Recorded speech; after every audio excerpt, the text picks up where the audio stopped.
So, inaabangan ng maraming tao yung matches upcoming on the on the 5th of March, no? Dahil it's the first time na maghaharap ang Global tsaka ang Pachanga, of course, ang bagong promote from the second division. And then of course, the match after that would be Loyola and Kaya, which is also another one expected to be action-filled as always. Anong predictions natin dito? Do we see the usual suspects winning again? What do you think, guys? Roy? Ikaw muna. Sige. I've been very impressed with Global this season. Some of their passing has been beyond anything else in the UFL before. Pachanga have been really good too. They're they're sitting comfortably mid-table. I think they've won 2, lost 2, but I don't think they'll be able to offer the quality Global will. I'd be surprised if I think it'd be a good result for Pachanga if it's anything less than 3-0, to be honest. Given the depth that Global has, they're really the team to beat this season. Although Pachanga, they should really finish if they keep going as they are doing, with players getting fitter and coming back into the team. Mid-table for them will be comfortable.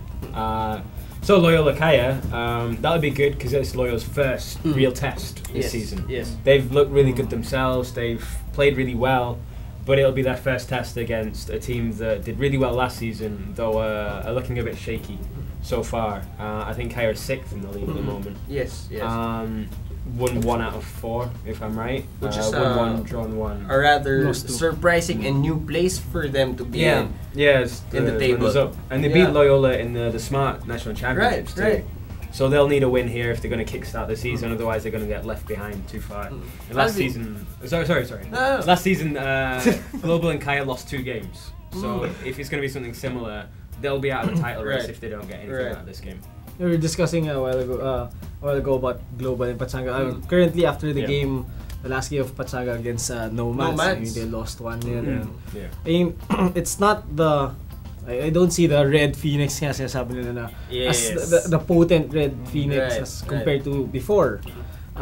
Yes, they've gotten a lot of players na rin coming from the Diliman club before, but it's not the threat that what Pachanga used to be. Is it because Freddy's no longer there? Of yeah, course, he's with Loyola now. Definitely one aspect is Freddy's no longer there. So one striker, or I think a multitude of strikers, should step up already. Kasi I mean, we all know Freddy talaga renowned striker yan sa Philippines and also in Southeast Asia kilala. And he scores goals even in Loyola. He scored already. 3 in his first 3. Exactly, diba? So he really makes his mark sa matches. So the thing is with Pachanga naman, I think they haven't gotten that replacement yet. You were sabi mo nga kanina na unfamiliar territory for Kaya, 6th place. I think familiar territory naman, wala na naman silang coach. Familiar territory, wala na naman silang coach. Coco, may balita ba tayo? Who's replacing Maor? Because last week it was new news, diba? Na suddenly the coach of Kaya resigned. At saka bakit talaga umalis siya? Kasi may mga narinig ako. Kaya mas maganda ng manggaling kay Coco. Kasi syempre, para legit. No. Well, you guys also the resignation of the coach. It was very well written, and I guess it was just parang ghostwriter. Yeah. But for whatever reasons, I'm sure there was a good reason why things transpired to how it was. Which was safe answer ba? Parang Hindi kasi parang nangyari the same thing with what happened to Coach Kuto before. Diba? Suddenly, yung speculation was because of the thrashing of Global. Yes. And then for I think how many matches, like 2-3 matches wala siyang coach, and then Kale suddenly came up and then held on the entire season. I think until the cup, if I'm not mistaken. Kale pa rin hanggang cup. And then suddenly they changed, brought in a new coach, and then after a few matches, again, ngayon wala nang Kale na sasalo eh. So the thing is, who would replace that? And I think with Kaya kasi, they're a good team, yes, but they need a leader on the bench to actually call the shots, the tactics and all that. Kasi minsan mapapansin mo ngayon sa games nila medyo Actually, they're lucky that they have Chris Greatwich now in their lineup. He's been calling the shots, he's been guiding the team because of his expertise. So I guess it's a big bonus for Kaya at the moment, the state they're in. Yeah. Although that can be difficult for managers as well. If you look at Chelsea as an example, Di Matteo comes in. Walang nagtatagal sa Chelsea. But when he came in, you've got Terry Lampard there calling the shots as the players, so it's difficult for a new coach to come in and really assert his authority. So it'll be difficult for them there. Diba? Same thing now. Benitez is resigning end of season. So puro interim yan eh. Parang dito rin natin. Ito ata yung Chelsea of the Philippines eh. Kaya interim na interim eh. Hopefully they've got the potential for top 4, but if the coaching isn't there, if the stability isn't there, then I mean, for the first game naman, Global-Pachanga, I think global. Yeah. And our prediction nga, we're saying, you know, Pachanga's been doing well. But if prior to the start of the season, in fact, at the end of last season, diba, of the last league, when they just got promoted, ang sabi nga natin, we do predict at least a mid-table standing for Pachanga, and we are seeing that right now. So it's just Global are on a completely different class at the moment, given the pitch that they can now play in, given the way they can quality play. of the players, and the depth coach. of the bench also. Yeah, and the coach. The coach is really. I've heard so many good things about. We had him on the show a few weeks back, right? Si Coach Brian, di ba?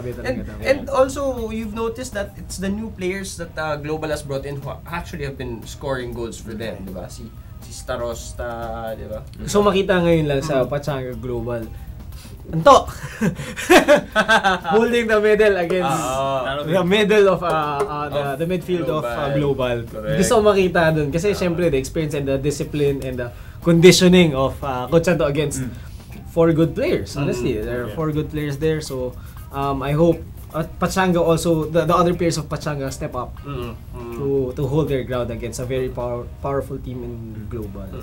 So scoreline predictions, guys? For Global-Pachanga and for Loyola-Kaya. You mentioned around 3-0. Global 3-0 against Pachanga, Loyola 3-1 against 3-1 for me. Global-Pachanga siguro 2-0. And then Loyola-Kaya, I'd put it at 2-1 myself. Ako baka 2-1 eh. Loyola. Yep. Yan. O yun. Ay, Siko, kaya mo? Oo nga eh. Bawal ata eh. Pwede ba yan? Bawal ata. As a fan lang. Baka sabihin game fixing. Ano yung line mo before? The opinion statement. Yung disclaimer natin. Siya lang to. But for me, I'd like to see some interesting things happening in the standings. Okay. These are both critical matches because we see Global and Loyola both on top, and Pachanga and Kaya are trailing in the title race. It's not yet over; it's still 1/4 in the league. If we see some interesting results, then it's definitely gonna be a more interesting. If we see an upset, for example, tomorrow, diba? So. Okay. So the score is there? Oo nga eh. May nakasulat. May nakita ko 4. Yeah. May katabing 0 eh. Hindi ko lang alam kung sino, medyo hindi ko magawa. Pinasa. Why don't you read it? The opinions expressed by Coco Torre do not express. Global 4-0 against Pachanga, Loyola 2-1. Sino nagsulat yan? 2-1. Hindi ako yun. Okay, wala nagsulat. Okay, so for more updates on these matches, Global-Pachanga, Loyola-Kaya, well, if the guys can come down to the Emperador Stadium, the better. But do follow us at FTW Sports.